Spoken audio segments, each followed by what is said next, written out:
We are looking at a website that many times advertises, well, they're not actually advertising, but you will find second mortgages that have gone to sale.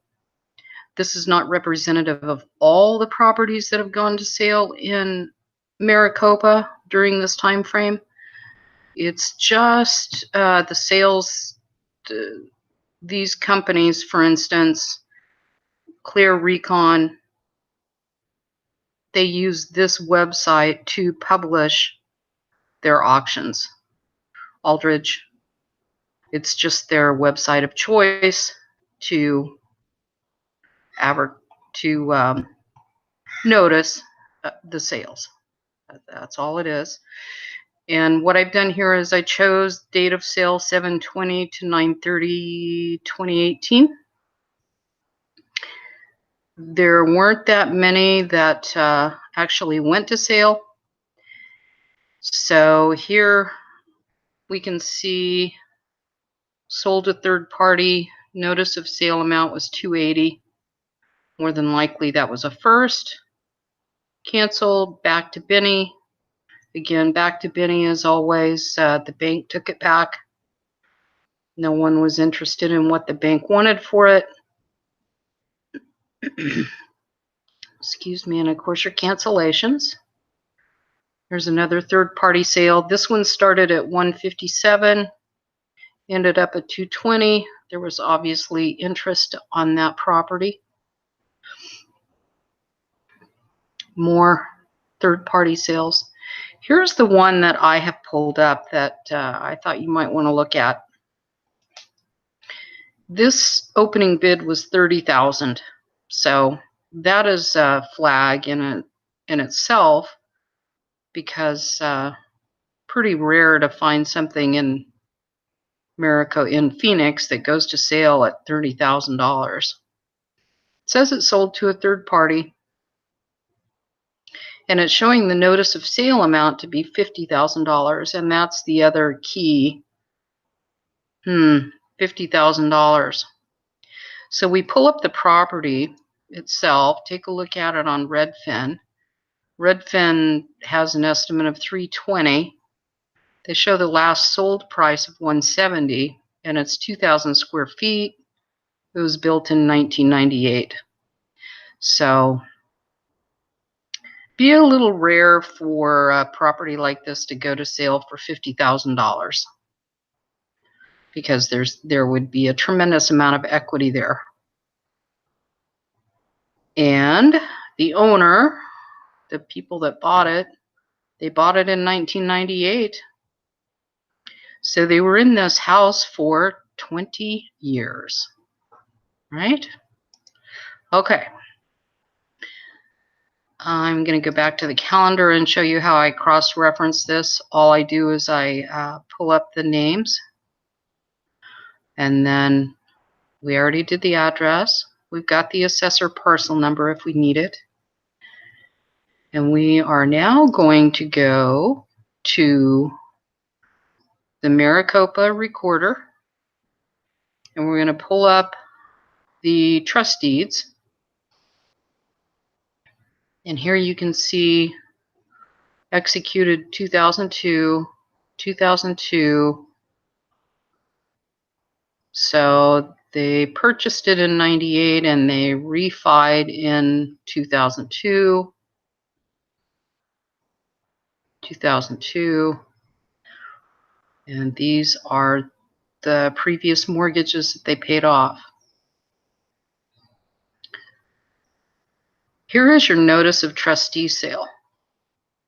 First, you have the assignment,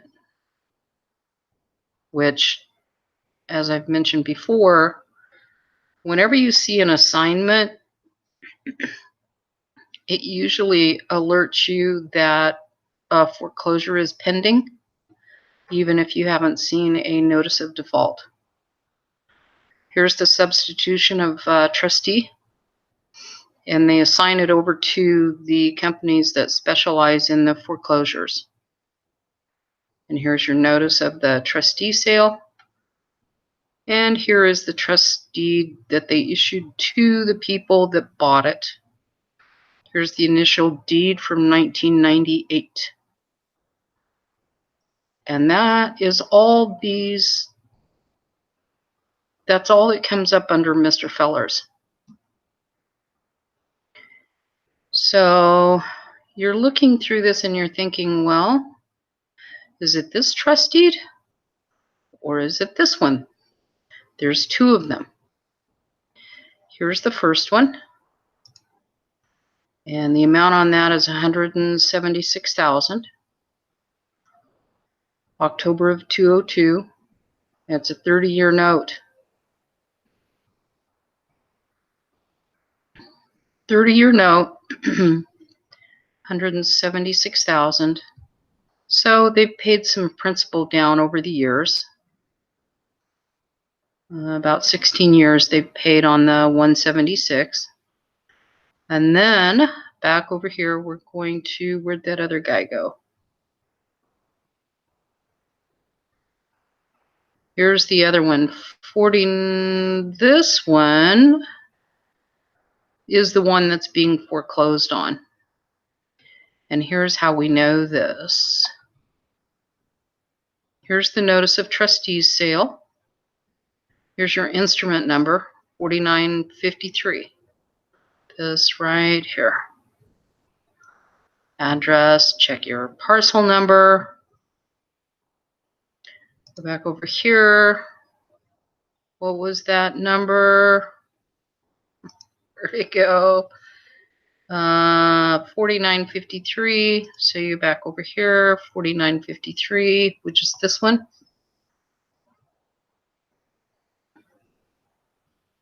I think I pulled it up here. I guess I didn't. All right, so let's take a look at this.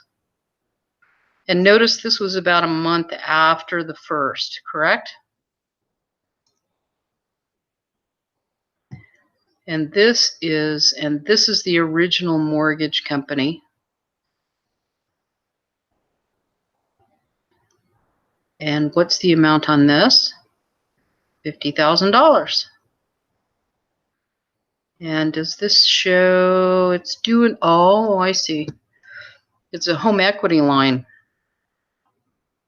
And it was due in October of 2017.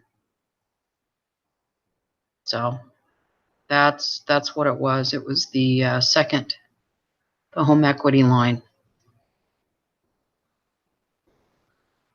If it was just a standard home equity line, then they just didn't make payments on the second, and they decided to make payments on the first. So that's what happened there. But sometimes if it's a reverse mortgage, if one of the husband or wife passes away, it's automatically in default, which is unfortunate. So you have to be careful about that. So the next thing we are going to look at is what happened to Charles and Mary. Charles passed away in July of 2004. So 2 years later, after they took out the 176 and the 50,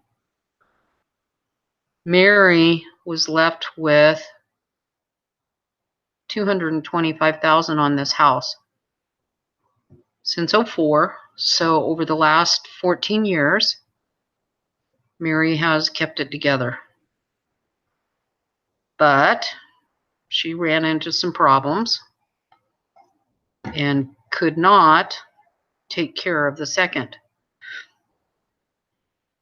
In this type of a situation, if you were someone that did crazy research, and if you see that they're an older couple with 2 mortgages, in fact, there are some companies that just specialize in buying out the second mortgages. And they would, what they do is once they see that there's a second mortgage, if it was a private party, let's say that Charles and Mary borrowed this money from Sam Smith, then these companies will send a letter to Sam Smith and ask him if he's interested in selling his $50,000 note for $45,000, $40,000. They offer to buy him out, and then what they will do is they will keep the payments on the first. Another strategy that people use is if there was a notice of default on the first, on the 176, they will go to Charles and Mary and say, hey, I see you're having trouble. How about I take the deed over from you and I'll negotiate with the bank on the $50,000 and you can walk away. But in this situation, you can't do that because she was there on her own. So she may have been approached by people like that, but in that situation, she probably didn't feel confident that the new party would actually negotiate that $50,000. But it does happen. Not right now, it doesn't happen, but it happens. And what they do is they take over the payments on the 176. They negotiate the $50,000 down to $30,000, let's say, and Mary walks away. And they keep the property. They've got a first mortgage. All they have to do is keep making the payments. And they now only owe $30,000 on it on the second, but they still have to make payments on both of them. So that's a technique that some people use.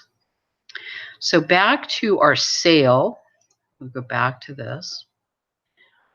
And this did sell to a third party. So I pulled up the trustee's sale, or this is the notice. We don't need that anymore. Pulled that up. Here's the trustee's deed.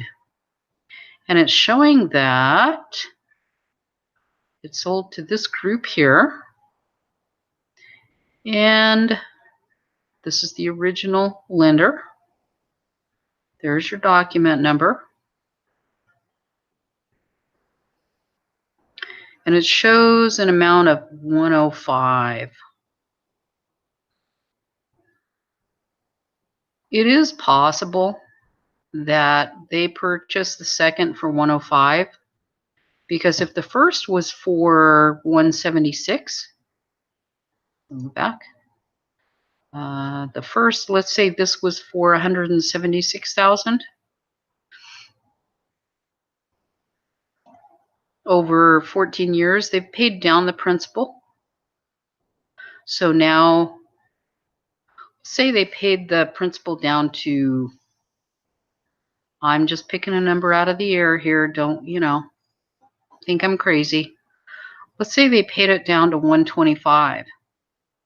So if they paid it down to 125 and they paid 105 on the second, then they're in it for 225. But here's the kicker. The kicker is Mary could very well still be living in the property. So they have to foreclose on Mary now. They take this deed because now they're the owner of the second, and they foreclose on Mary. And then they can make the payments on the first and have the property. So it's not an easy squeegee situation. Or they offer to pay Mary. The property's worth $320, they say. They have $100,000 into it. They know they have 125,000 on the first, so they offer Mary 50,000 to make her walk away. So that's an example on a second. So it's not a done deal yet. So anytime you're looking through a list like this and you see a low amount, that's typically what happened. These, they appear to be just normal sales. So that's just one of the things. 28,000. And when is this coming up for auction? 9/28. So this one, more than likely, you could take a look at that. 3718 Maple. Where are we at here? Oh, it's Wilson Street in Tempe.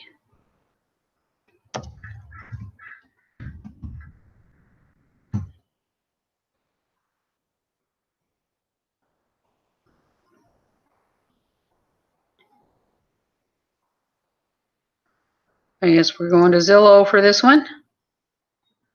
Ooh.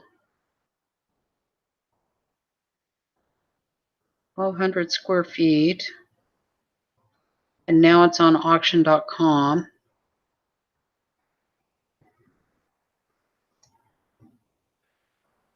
Built in 1974. That could be a scary place. In Tempe. That's all I'm saying. All right, I told you enough. So hope you learned something from that.